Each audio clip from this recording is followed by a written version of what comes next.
ITR file करने से पहले तैयार रखें ये डॉक्यूमेंट्स, नहीं तो आ जाएगा आईटी नोटिस।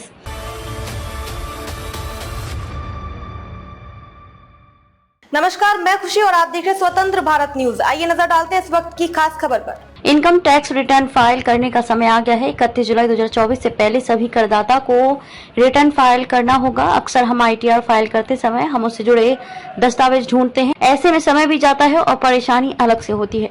समय बचाने और परेशान न हो, इसके लिए टैक्स पेयर्स आईटीआर फाइल करने से पहले ही सभी जरूरी दस्तावेजों को एक जगह रख लेना चाहिए।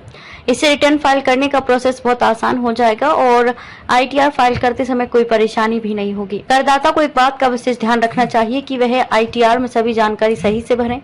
अगर कोई भी गलती होती है तो आयकर विभाग द्वारा आईटीआर खारिज कर दिया जाता है। आइए आपको बताते हैं कि इनकम टैक्स रिटर्न फाइल करते समय आपको कौन कौन से डॉक्यूमेंट्स तैयार रखने चाहिए।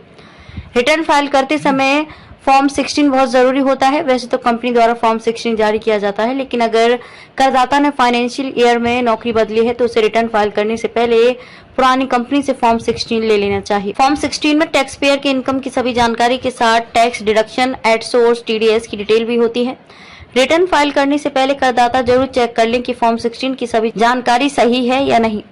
इंटरेस्ट सर्टिफिकेट, बैंक में जमा राशि पर हमें इंटरेस्ट मिलता है। अगर एफडी या कोई दूसरे स्कीम में निवेश किया है तो उस पर मिलने वाले रिटर्न की जानकारी भी हमें आयकर विभाग को देनी होती है।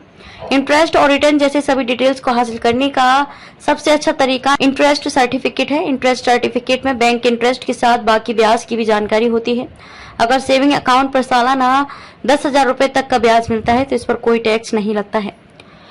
कई करदाता जॉब के साथ कई और सोर्स के भी इनकम कमाते हैं। इनकम के लिए वो कई जगह जैसे म्यूचुअल फंड या शेयर मार्केट आदि में निवेश करते हैं।